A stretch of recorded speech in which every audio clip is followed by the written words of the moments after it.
Another day, another limited release American whiskey. It may be getting old to some of you, but one thing that isn't is high age statements with unique mash bills released by well-known distillers, and in this case, one of the most well-known distillers on the planet. The Heaven Hill Heritage Collection Series. The first release was the 17-year-old barrel proof bourbon, which was my personal best bourbon of 2022. The follow-up is a 20-year corn whiskey with a pretty high price tag. Worth it? Stay tuned, come right back. It's the Mash and Drum.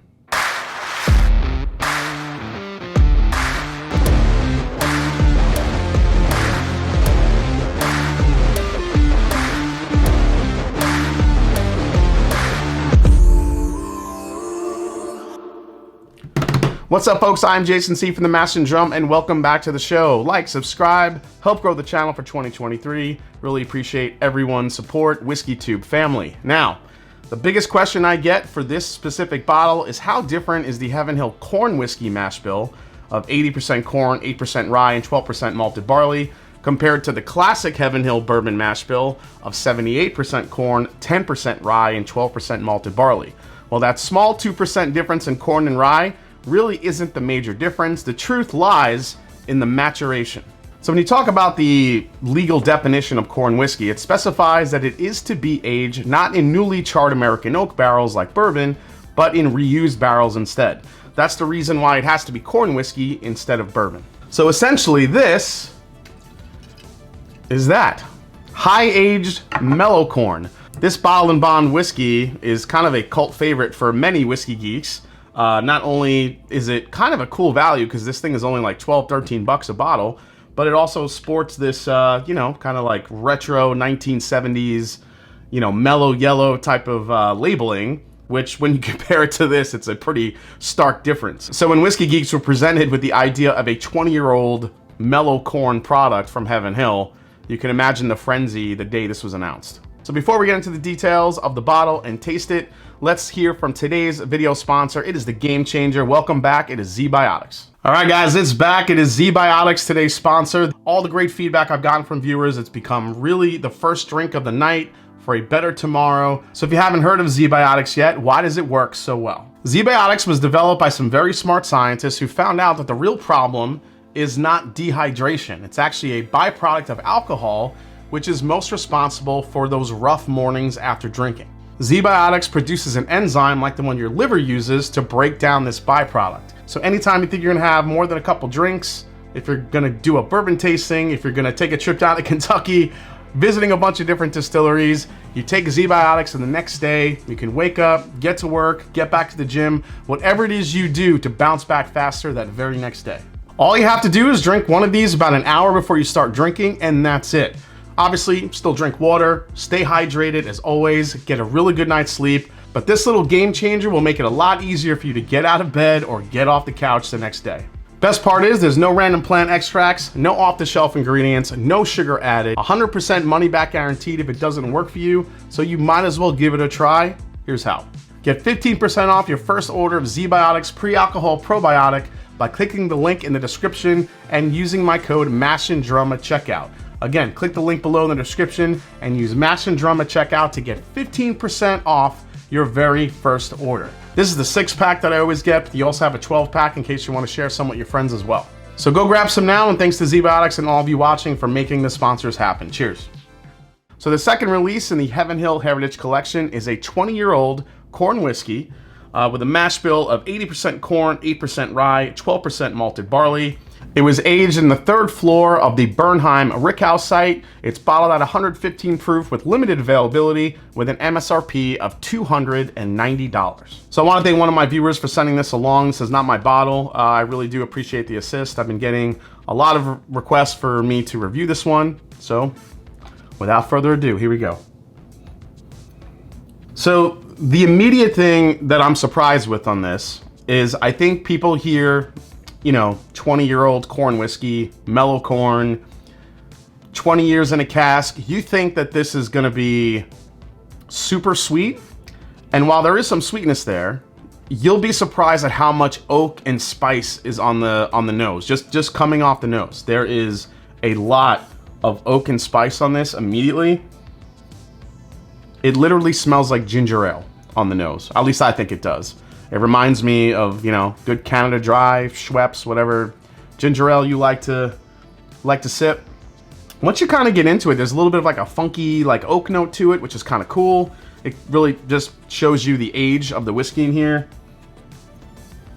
And then beyond that, this is where you start getting the sweetness, but it's not like that, you know, mellow corn, candy corn sweetness. This is more of like a caramel molasses type of sweetness to it, which is kind of surprising. Everything about this whiskey when I first tried it surprised me, and it's still kind of surprising me. But man, that ginger ale note is just all there. Maybe a little hint of chocolate, but not much. I mean, this is mainly just ginger ale and, you know, ginger snap cookie maybe. And then on top of that, it's like a ginger snap cookie glazed with a little bit of like caramel. And maybe a little chocolate chip on top. That's what I get on the nose. And again, that little bit of a mustiness, but that funky oak note. So, let's see what it does on the palate. Cheers. Again, very surprising on the palate. Maybe I shouldn't be surprised, but there is so much spice on this. And I think that's the most, you know, I thought when I first tasted this was going to be as sweet as sugar. Just sugary sweetness, but it kind of just flipped everything on its head. Now it's just oak, and it is spicy. Black pepper, baking spices for days on this thing. I mean, it's like cinnamon red hot mixed with that ginger ale note. It's like ginger ale, cinnamon red hots, a little bit of that oak. I mean, it's all just the intermingling of like that aged oak and the spice is just crazy. I just didn't expect it on a 20-year-old, you know, mellow corn, essentially. Yeah, and the finish on this is actually a little bit drying, which I didn't expect either. It's a slight dryness to it. Not really drying like, you know, some of the ultra-aged bourbons and whiskeys that you may have had. But there is like a little bit of a drying aspect to it with all that spice. Just kind of sucking the moisture out of the back of your palate. It's crazy. But what this does do, and this spice of this whiskey, it just stays across the whole palate the entire time, which I love. Is it super complex? I don't think so. I think this is more of a study of what a corn whiskey looks like, you know, with a lot of age on it being in a reused barrel. And this thing really took on a lot of the spice and the oak from that cask, from that reused cask. And then just, you know, you have some of the sweet flavors that matured in there too. Again, that like caramel glaze is in there, the brown sugar, a little bit of like of a molassesy type of aspect to it, but it's very short-lived because the spice and everything else really kind of takes it over. I don't know about you guys, but leave a comment below. When you heard 20-year corn whiskey, you had to think that was going to be a pretty sweet type of experience, and that's not what I'm getting here. There's some sweetness, but there's a lot of spice. It's actually a really nice balance. It's kind of cool to taste the corn whiskey this old just to see what would happen. But again, the front of it all gets into like cinnamon red hot, you know, a little bit of like that ginger snap vibe to it, ginger ale. As soon as it hits mid palate, you get the molasses, a little bit of that sweetness. Then the back of the palate turns into like almost like a sweet tobacco with a ton of spice, a little bit of dryness to it, and a lot of oak. However, this is not nearly as good to me as the release from last year, the Heaven Hill 17-year barrel proof. I thought that was one. I mean, I call it my bourbon of the year. That was the best bourbon I had last year. Not even close. Well, maybe there was some closeness there, but I mean, that was a kind of an easy decision. It really stood out like in the blind tasting. This, however, I could see it getting a little bit lost in the blind tasting. It's unique, it's different, but not so different. I'm not sure how to really... Man, this one is a thinker. Not exactly sure where I want to go with this one, but let's go to the final breakdown. All right, final breakdown of the Heaven Hill Heritage Collection number 2, the 20-year corn whiskey. Price for this one, $290 is SRP. Secondary market value, I haven't seen these already. When they first came out, they were going for about $1,200. I've seen it tame down a little bit, so you could find these now. I've seen it at different places, different stores for like $700 to $800, which is just... doesn't surprise me. It's a heritage collection, but that's what we're looking at. Availability, that's easy. Let's say it together, everybody. Limited. Now, value for this one. So what people perceive this at is a high value because it is a very rare whiskey in a fancy box from Heaven Hill. And I get all that. But, however, the whiskey inside the bottle, I believe, isn't worth that type of a markup. So if I'm just going off of what I'm tasting here, I'm gonna say the value for this one is low. It's good. I don't think it's phenomenal.